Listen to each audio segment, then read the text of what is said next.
So I will bite my tongue, tame these emotions.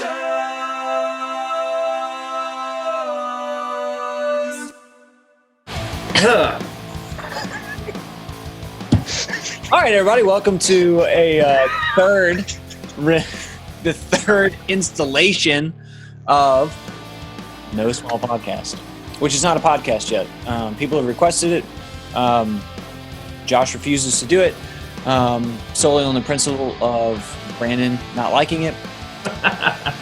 So we'll see.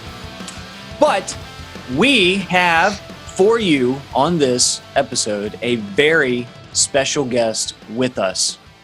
Well, we want to welcome Leroy from War of Ages. Leroy so graciously guested on Taming Tongues, guested on Foolish, and when we were thinking about screaming on Foolish, we were like, there's only one guy for the job. I'm not sure if he'll do it, but he did, and we are very much appreciative for that. So how are you? I'm doing bad. I'm not doing too bad. First of all, one question I have for you before you start asking me questions is, Sean, what camera are you using? Are you using an iPhone camera? Because your picture quality is like epically nice. No, I'm using my Sony. It's what I've been using for church. That's why it's like 4K. It's a like DSLR. Okay. You stepped it up. All right. It landed the job at Brandon's work. So sure. I get to go work at Brandon's work for a week and do wear my khakis the office. So a change of scenery. Oh. So sorry, not to I just was curious. I actually watched another video that you guys did. I think the one you just posted from last time, the last one you did, and I was like, dang, that camera looks really sweet. I'm about to ask what camera he's using.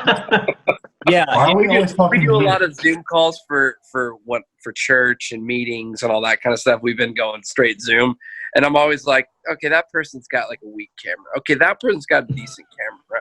So I don't know. I'm noting the camera.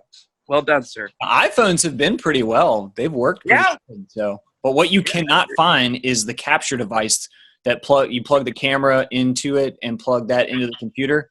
You can't find it anywhere. They are extremely difficult to come by. Everybody's bottom up. Yeah, I'm pretty sure that it's in a warehouse somewhere with a lot of other like those masks, and it's toilet paper. I guess all the Tyson chickens there too. Yeah, they're doing a whole bundle deal. You get like a mask and a raw chicken. And somewhere in New York, you're gonna stumble into a warehouse and find like billions of masks and Tyson chicken and those little connector things that you're looking for, and toilet paper.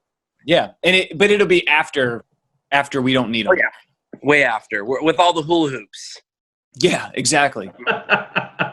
Exactly. There's a warehouse of hula hoops somewhere. Somebody like made that and pet rocks. They're all just sitting there somewhere.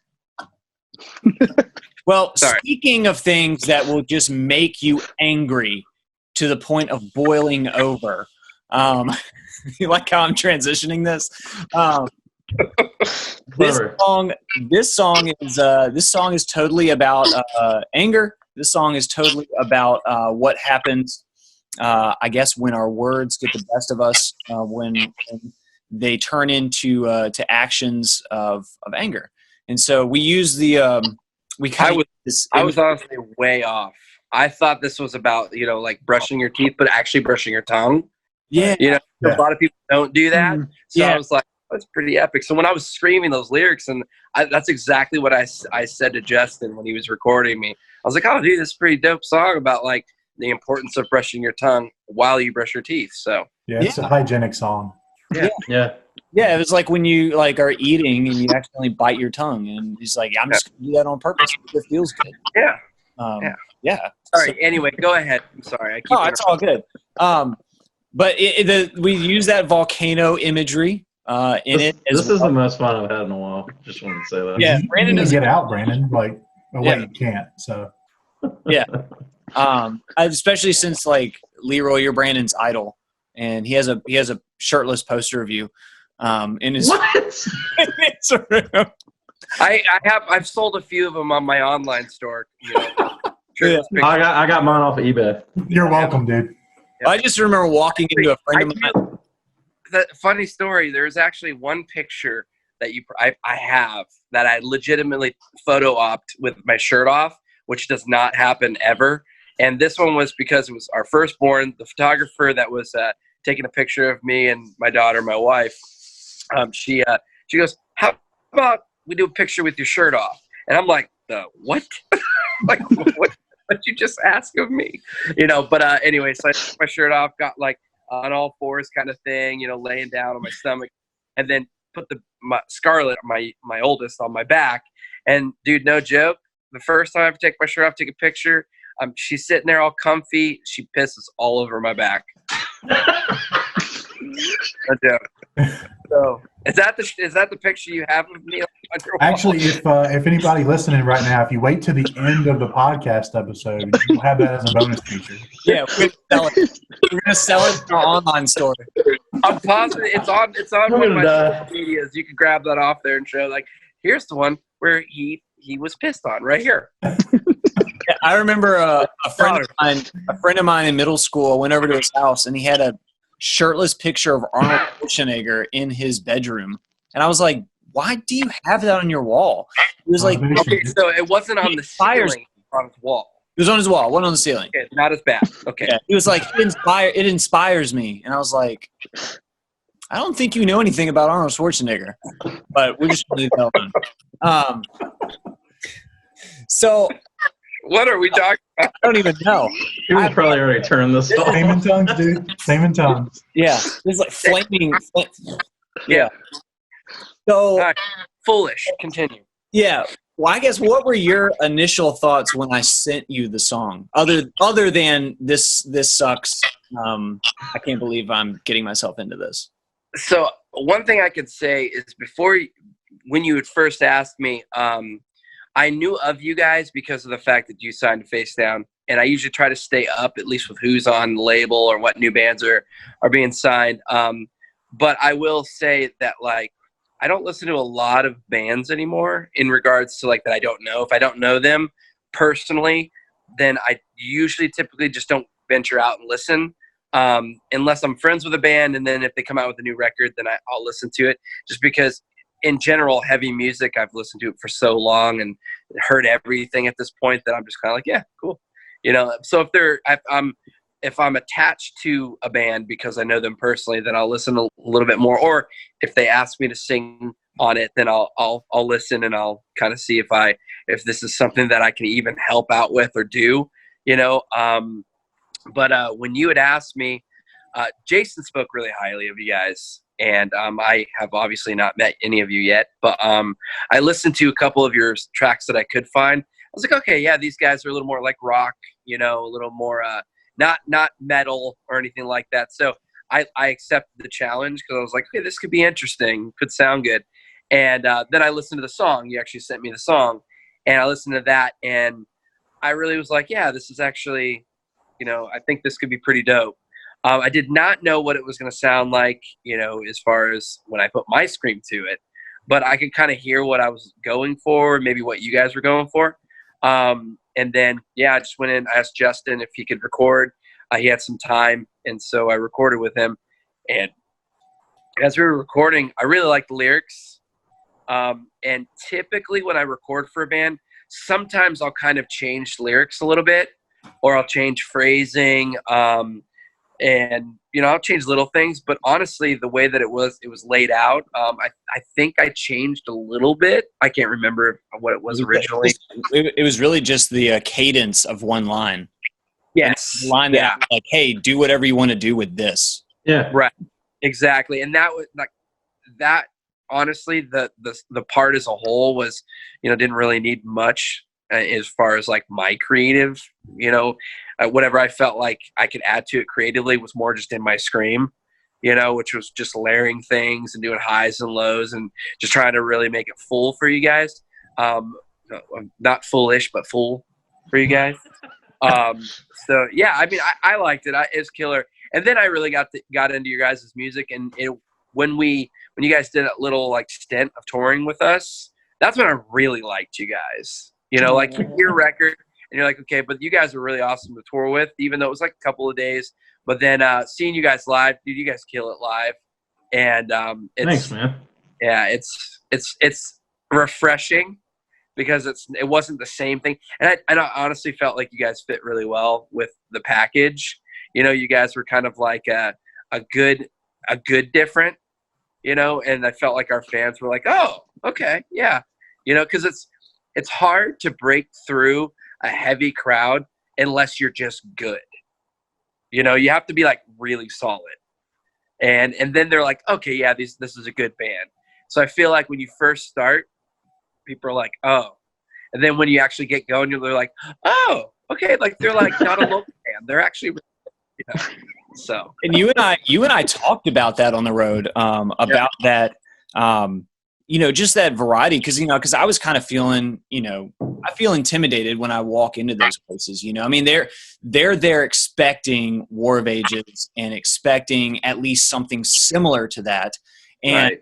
I'm not saying that we are not similar, you know, cause you guys definitely have in a lot of songs, you know, that kind of verse chorus thing. You've got this anthemic chorus that you A lot of melody too. Yeah, a lot of melody, and so it's not that far off. But you and I definitely talked about that, and I remember that you saying that you actually really like that because it gives people, you know, a variety of, you know, people listen to everything. There are very few people anymore that just listen to one single solid thing. There are those diehards who listen to nothing else. But you know, musicians like ourselves, I mean, we listen to just a plethora of different music.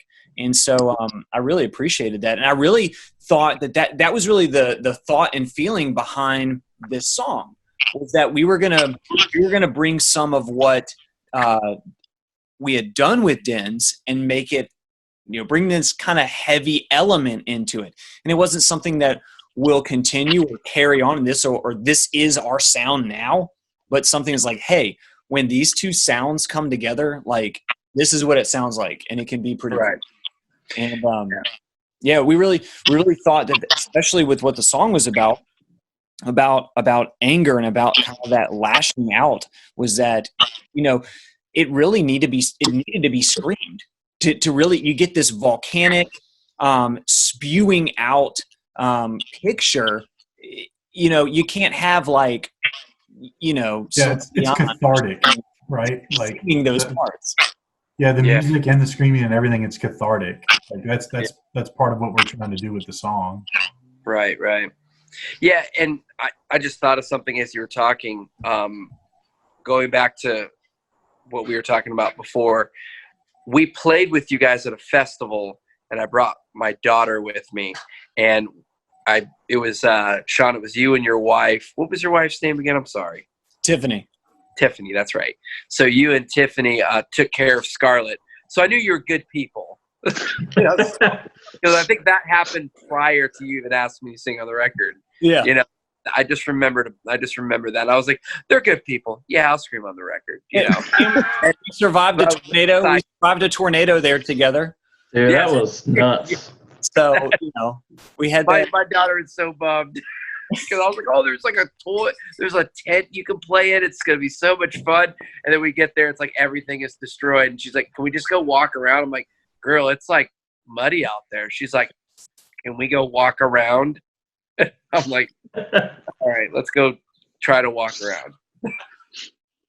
Anyway, yeah, man, I whenever you're deciding on a tour package, whenever you can go so many different ways, and whenever you're touring with different bands, sometimes however many bands you have, all sound the same. And I feel like, and maybe kids like that or fans like that, but I don't know. I get so bored, you know. If I listen to the same breakdown for 4 different bands, you know, you just kind of go, okay. And by the time the headliner gets up, it's like, all right, cool, you know. But you're not as hyped. I feel I'm not as hyped, you know, until you know, and when I get different bands and different types of feels and whatever else, then I feel like that's more of an exciting show. Someone who's it helps each artist to stand out on one bill. Like you remember each thing that happened, and so just And it helps put that one band like us up there to like not do that for the guys to be like, bring back the breakdowns now. Yeah, so by the time they Thank just you, get Lord. up there, they're all like, "Oh man, finally something I know." Yeah. You know? I feel like they're going, these guys don't suck like the last band. Yeah. It's just kind of what I Yeah, am. by that time they're just straight hate moshing. Yeah. It's just, So upset with the concert in general. They're like, "Oh, War of Ages, you get up because I'm just gonna kill someone." So bored.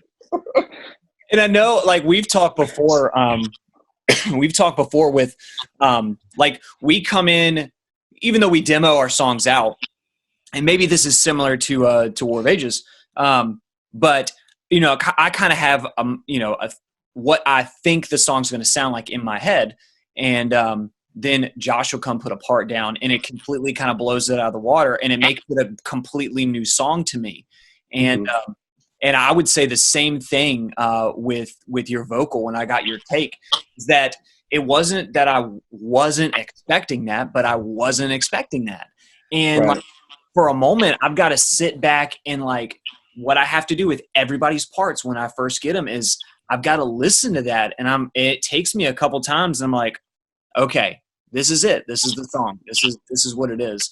It really elevated it. Yeah, totally. Yeah, but also like we're not used to having like all of the different layers of screaming vocals. So we got all these tracks back, and we're like, wait, which is the one? Like The whole thing. We can't just Yeah, so put like it there. You might not like that one. yeah, No, honestly, what I do is with my vocals, like my mid vocal, which is like probably the one I do the most, that's the main line. And then any highs, like really high pitch stuff or really low stuff, that's just accents. That's how I've recorded the War of Ages records. Actually, the last like 2 War of Ages records, I've done like, you know, my mid, I do basically 2 takes of everything. That's like my mids. And then I just go in the song again and do all highs, then all lows. You do like 1 line of each, you know. So it was really killer. We were just like, oh no, like which one does he want us to push? We didn't want to mess it up. yeah, this man is a consummate professional. We're gonna botch this. yeah, well, now that you say that, I'll be honest. I did listen back and be like, man, they did not pick the right ones. Not the right- Don.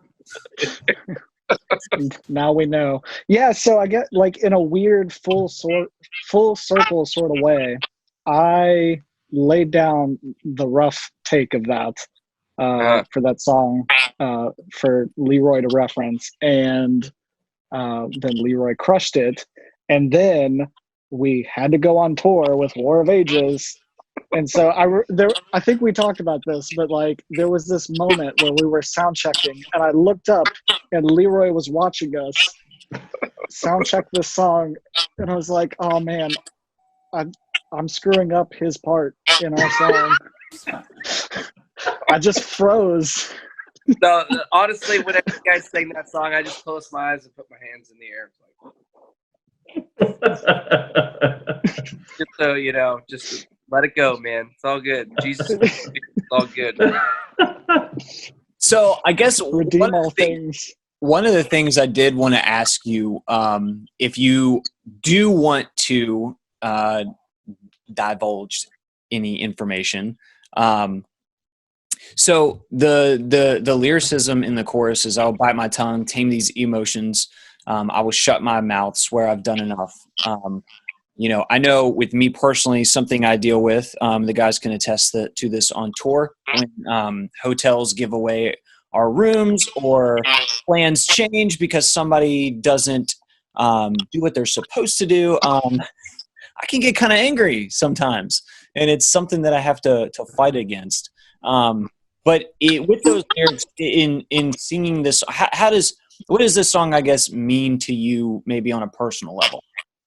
I mean, I can say, and so when I get angry, I'm usually really good about like conveying information, especially when I'm like super angry. I don't really lash out. very much. And if I do, I'm really quick to apologize.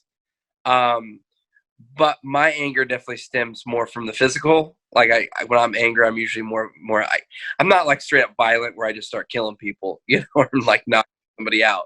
But I like to hit a punching bag. I usually, get more. I'm definitely way more physical when I'm angry.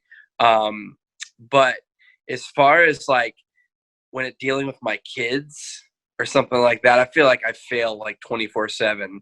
And that's what something actually recently the Lord's been dealing with me with is, just taming my tongue, cause you get frustrated sometimes, especially when they're not listening or they're just doing, and you end up lashing out because you're obviously not going to be physical in that and with them, but you're more so going to be lashing out and saying something you didn't mean. And there's a lot of apologizing, like, Daddy didn't mean to say that. Daddy didn't mean to do that, like, come here, like that kind of stuff. So I do feel like lyrically you hit the nail on the head. Exactly what somebody's feeling, and you're talking about like biting my tongue, like learning the discipline of taming the tongue. It's such a hard thing to do. Is such a hard thing to do. It is, especially when that tongue's loose and it just goes off. And I know that there's been times, I think there's Jack, our guitarist,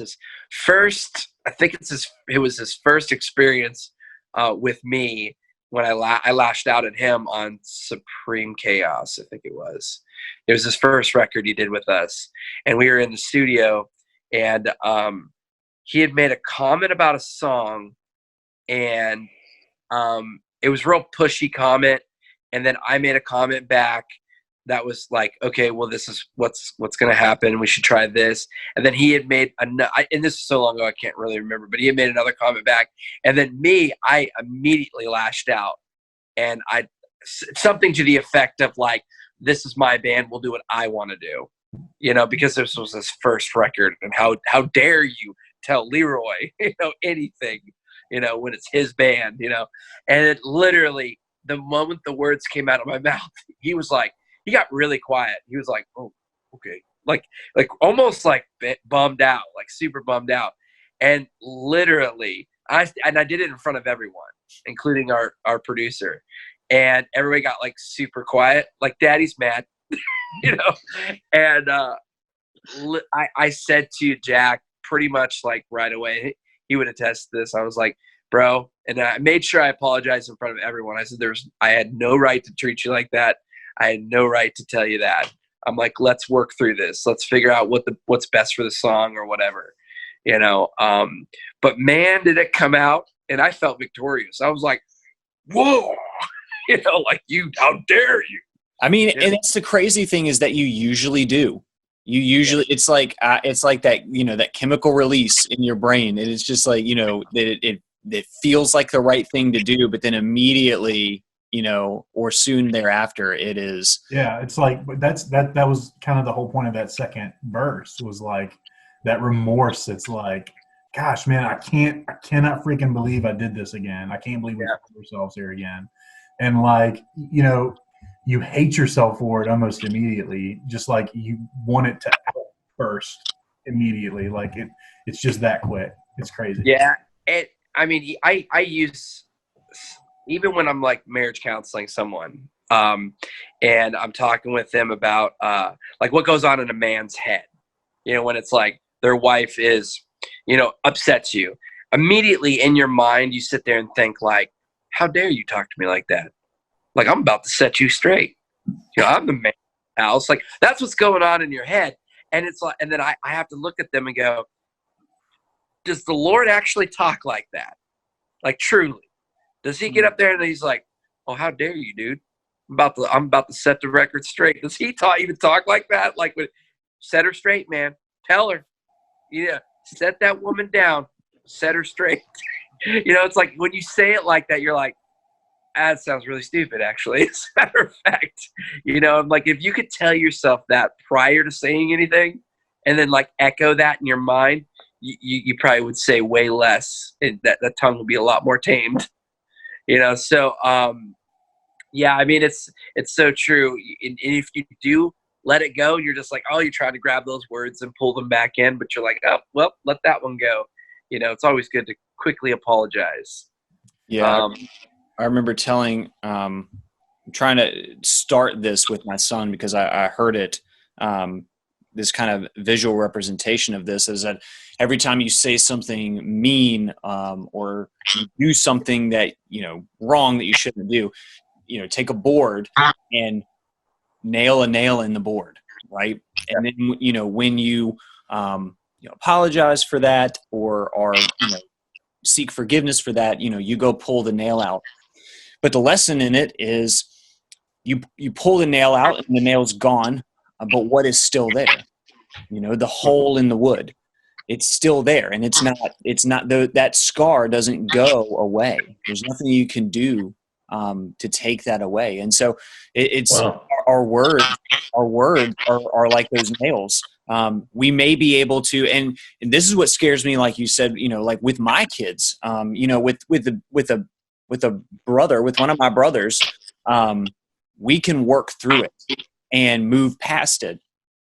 But it's extremely difficult to know, and it's somewhat scary to not really be able to know what weight your words carry in that moment with your kids, and how are they going to process that and deal with that. And so, that visual reminder of, those scars don't go away. And so we have to be extremely careful with the things that we say. And it's extremely difficult to do, I know, especially with kids, because, you live 24/7, with those people. They're like little roommates. But, it's difficult. It's like you can't just get away. And, they're there with you when you're at your best, and they see you at your worst. And it's just, it's important. Like James talks about that tongue being such a small instrument, like a rudder of a ship, but it does such a big thing. It does such a big thing. And yeah, so man, we really appreciate you doing this song and being a part of our band for one song and letting us go on the road with you. I guess before we head out, is there anything you wanna add or say? Nah, I don't care. I didn't think so, but I just want to throw that out there. I've always wanted to on a tour, like straight up just do a ring out. It's just like, I'm like, all right, thank you guys, have a good night, and then walk off stage, but like literally walk off stage for like 15-20 minutes, just totally bum everybody out. So like, or like an interview, like, do you got anything to say, that you want to tell your fans? And I was like, nah, not really. I think Those questions are weird, though. It's like, are you going to make me could say edit something? this such that you have buy my record. No, but for real, I appreciate the opportunity, to actually collab with you guys, and you guys are building your fan base and whatnot, and to actually allow War of Ages to come in and reach a different fan base as well that might not actually listen to War of Ages. It's always a plus, and I know that you guys are encouraged by having people guest vocal on your albums, so War of Ages, same boat. But at the same time, it's encouraging to actually be wanted to sing on an album, and especially one that's different and would reach a totally different amount of people. Because at the end of the day, the one goal that I've ever had with War of Ages, no matter what music I do, is to love on people, reach people where they're at, And if I can do that through dens, I'm totally down. And if and do it through War of Ages, that's great too. Do it through my church, I don't really care, as long as we can minister to people and love on them and let them know that there's an edgy dude that's different that loves them. That's awesome, and then point them right to Christ. Dude. So I mean, it doesn't. That's the cool thing, is it doesn't matter what genre music or style of music that we play. We're all like-minded. Of that same accord, that man, we can do we can serve in a greater way. Yeah, for sure. I think that's what it's all about. So appreciate you, my friend, and praying for you guys, and hopefully you can get back on the road soon. I know you had some that got canned, but hopefully y'all work some stuff out for, I guess, the end of the year. Possibly, we'll see. Hey, you know what? Family time is always good. I might be home for quite a while. I gotta build back up my business after being shut down. So. Yeah. Well, we'll be praying for you. All right, man. All right. Thanks. We love you. Thank you so much. Have a good night. Have a good night. Bye. So, JT would like to read from his diary, to share with you guys a couple excerpts, notes that he had for this song. So why don't you go ahead and share that, JT? Thank The you. most he has ever talked. Everybody mute your microphones. This is the most he has ever talked. Everybody mute your microphones. Yeah, get ready. Oh my gosh. This is riveting. Yeah, it's not so much that riveting, but man, thanks for that introduction. I don't know how I can follow it at all. No, so I guess the story here is last year while we were in the middle of writing and all that stuff, I was selected for jury duty, and they were very serious about not taking anything with you, like no electronic devices, no weapons, which was kind of a bummer, but yeah, so they're like, you can bring a book or like a notebook and a pen, but even then, like, you're not allowed to use it at like during the trial or whatever. It was a lot of work. Anyway, so I would have to go through the trial. No, I didn't even, that was the bummer. Like, I think I know why. Didn't you tell them, you were like, I can't, I was there with him when he did that. And so I'm not. Yeah. Well, during the jury selection process, they asked if anybody had any like prior felonies or anything like that. Yep. Good joke. He looks good in an orange jumpsuit. Cutting that beard is a felony. Yeah. Anyway, so I was selected for jury duty. All I had was like a pen and a notebook, and we had not. I don't think we had even breached like writing lyrics yet at that point. But the thing that popped. This is just kind of what popped in my head at the moment while I was sitting there waiting to go to trial.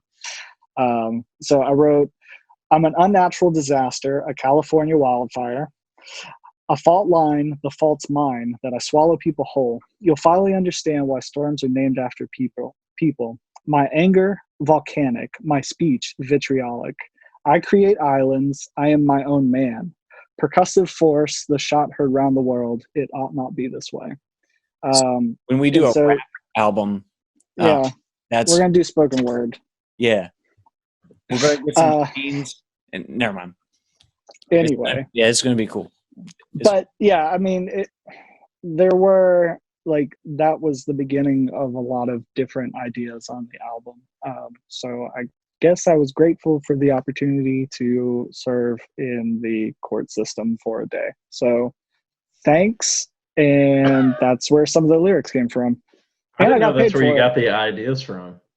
It's not where I got the ideas from. Well, I know. I'm just saying, like, I didn't know that's like where, you know. Yeah, through that process, I just remember reading all of those things for ideas on a piece of paper and going, "These are cool." No, that was literally like the majority of this record. Honestly, that sounds cool. Cool. It's a little prog rock for my taste, but it's cool. But yeah, it was kind of that like stream of consciousness writing, which I think, Sean, you've probably done before, doing lyric writing. But yeah, just kind of letting loose. And is that where you lay in one of those like salt pools? Yeah, like zero gravity, sensory deprivation. Yeah, that's how I write most of my songs. You know, I have Leroy's picture with his daughter. Wait, hold on. Sean cut you off. What did you say? I said it's more like Leroy's picture with his daughter. You know, that stream of consciousness writing. Oh my So- gosh. So much editing. Yeah, we've derailed so bad. So we took and we did a lot of V consonants with this song. We did violet, violent, vitriol. Was there any Volcanic. volcanic? Yeah. So was there a reason for that? Yeah, so I was actually, there's like a fancy bit of wordplay in the movie and I guess the graphic novel V for Vendetta. Exactly, yeah. Where he just crushes a bunch of V words. Vivacious, vitriolic, yada yada. Yeah. Yeah, and that was an inspiration. I'll say that. Yeah. So this song is definitely one for the volcano. If there was any song that was going to get a volcano, it was this one. And I really wanted Jason to go film stuff there in Hawaii, like get really up close to the volcano. We were going to send him a GoPro to drop into the volcano, but we didn't. We thought we might not get that back intact. Or him back. Yeah, it was more about the GoPro, but somebody's got to run the label. I'm sure he'll appreciate that. Yeah, no, we love you, Jason. Thanks, Jason.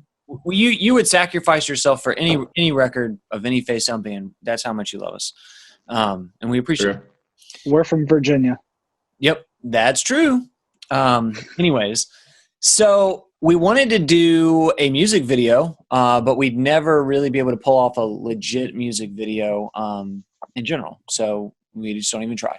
But with Leroy, but we couldn't do that. And so I was like, hey, what if we JT and I were talking about JT and Josh were talking about doing this some sort of video with the model volcano. I was like, dude, you should just build us all out of figurines and just melt us. We just do a Leroy figurine and melt him, and then all of us and melt us. And so yeah, you did that. Your sister helped you, and it was like a family project. And you brought things. Yeah. So it was unique. It was unique. It was unique. Yeah. So I remember we were eating breakfast in West Virginia talking about how ridiculous it would be to do a super low budget model volcano music video. I remember that. Yeah. It ended up not being all that low budget, turns out. That's true. But I don't know if the end product speaks for itself. No, so yeah, so we talked about that, and we knew, I guess, further down the process that they was going to be the music video. Even though we really wanted to do a live action Foolish video, which Live action. yeah, that's right. So yeah, so I talked with my sister, who operates under the pseudonym Lost Dreamer Films, and so we took a look at a couple of contemporary music videos, and so Radiohead did one for Burn the Witch, and it's like this stop motion claymation kind of music video, and I just really loved that they just committed to it, and so it's kind of got this creepy storyline or whatever, and yeah, I don't know, I loved it. So she and I worked over the course of 2 days, setting up this model volcano and setting the figurines and everything, and then erupting the volcano and then melting a bunch of stuff, and that's kind of how it turned out. So I asked her kind of what the storyline was. She and I developed the storyline, but from her perspective, wanted to hear what she was thinking, because I think some people have asked us like, what in the world does this even mean? Like, is there a point? Is there even a point to it? And yeah, so there is. So this is what she had to say. She said, the storyline follows a meticulous hobbyist as he creates an idyllic scene of a calming park landscape with special attention paid to each member of the band, plus Leroy. As the story unfolds, the viewer sees that as the volcano erupts, only the members of the band are affected. Much like the effect of our words, our characters find themselves self-destructing.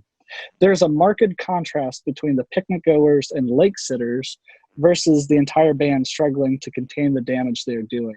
In the end, the band characters have been completely destroyed. And so I think that speaks a lot about the nature of how our words can affect not only those around us, but especially ourselves. Although the lyrics speak to the absolute destructive force that words carry, this art house video is a vignette of the internal destruction that we endure. So yeah, Wow, so that's what the music video is about. So Lost Dreamer Films, go get it. All right, this episode is now complete. I think that summarizes the song, and good.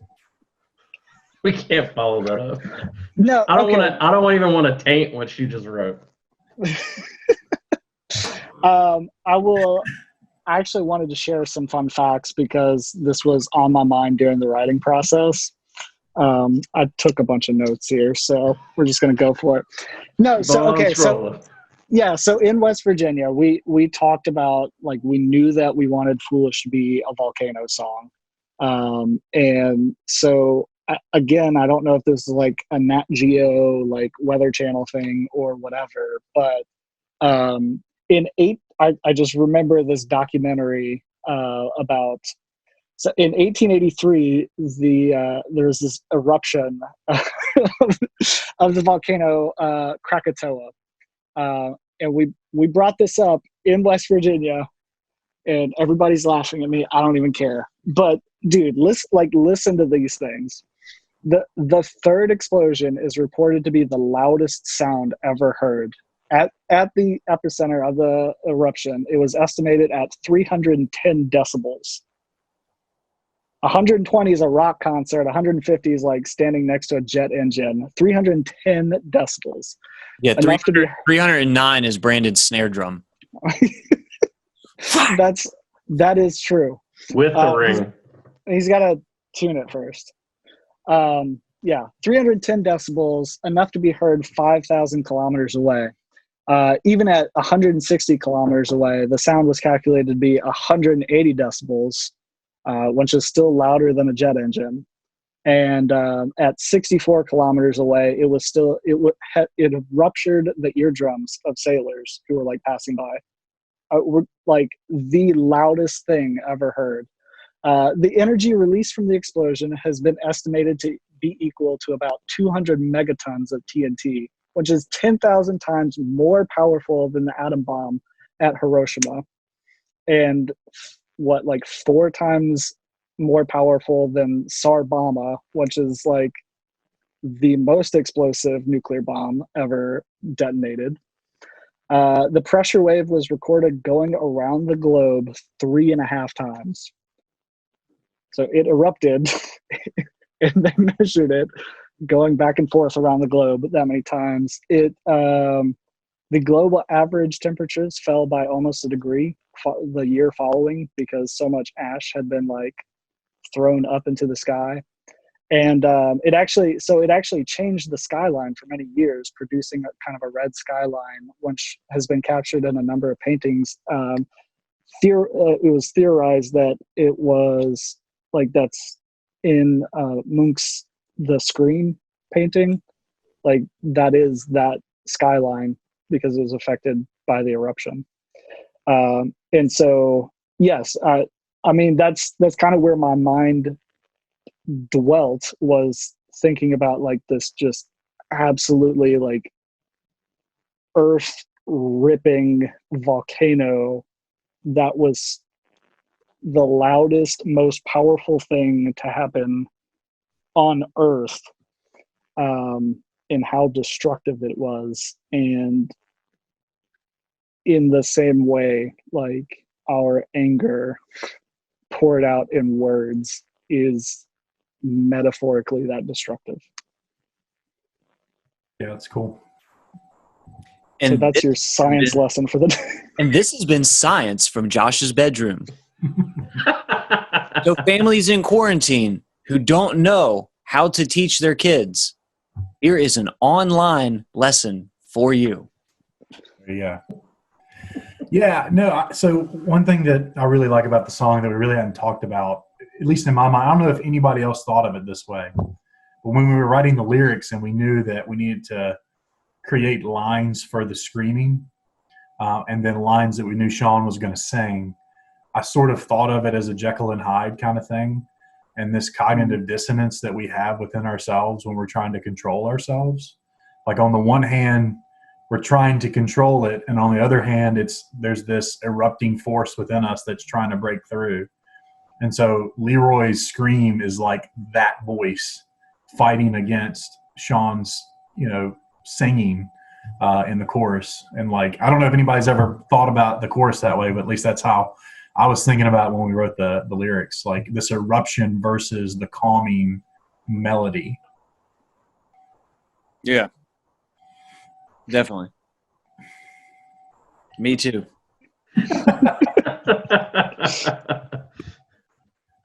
It is weird to like just think back, about our thought process on all of these things, and like what we were thinking in the moment when we wrote it, and then what it became. To me, it's just cool to kind of rehash this stuff and the thought process behind what we chose to do. It's just cool. I'm even having fun just listening to the things that that are bringing back memories in my mind when we were writing it. I don't know. I just thought that was cool. What came first, the track listing or the lyric right before the breakdown? The track listing. Yep. Yeah, track listing. Yeah. Was that a quiz? But I will say this. Pop quiz. You guys passed. I will say this, the lyric right before the breakdown, like throwing in the track list in the song, we did that very intentionally because Foolish really, there's no resolve to Foolish, the resolve comes in that track listing because that's the ultimate resolve and message, but it doesn't really end with the resolve, but because it almost paints this picture of like a vicious cycle, like the foolishness being brought up to the surface and being squashed again and brought back up to the surface and making you feel guilty and then being squashed again, and like that ongoing cycle. But the message, you have the remedy in there. The remedy in there is even foolish men are wise when they learn to keep quiet. Like that's the resounding statement that sits in the middle of the song that then prepares you for like this breakdown in it. So like, I don't know. I thought that was really important when we wrote the lyrics. Like, hey, we're not coming to any conclusion in the song. Like this is just representative of an ongoing cycle, and we're going to conclude in another song. But in this song, it's just capturing the moment where we're trying to force that feeling, that vitriol back down our throats.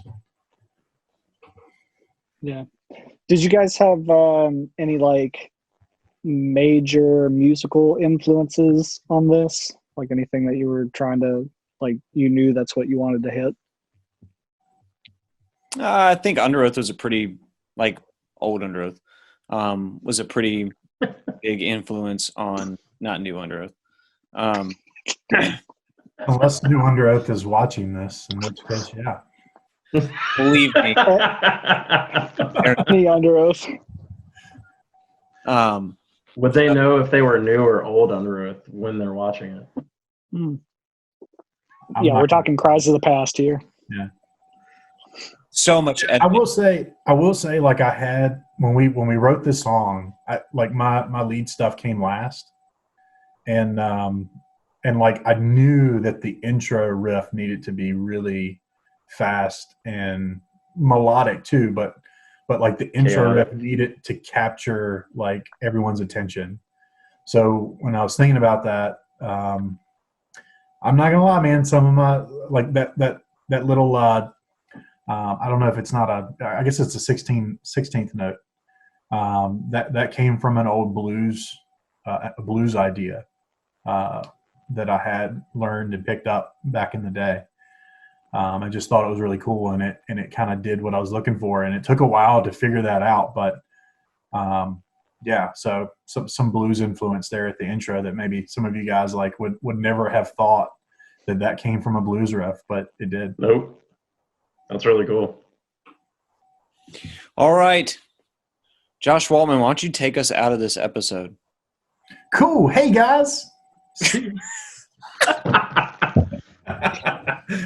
He put on his salesman hat there. Bye. Bye.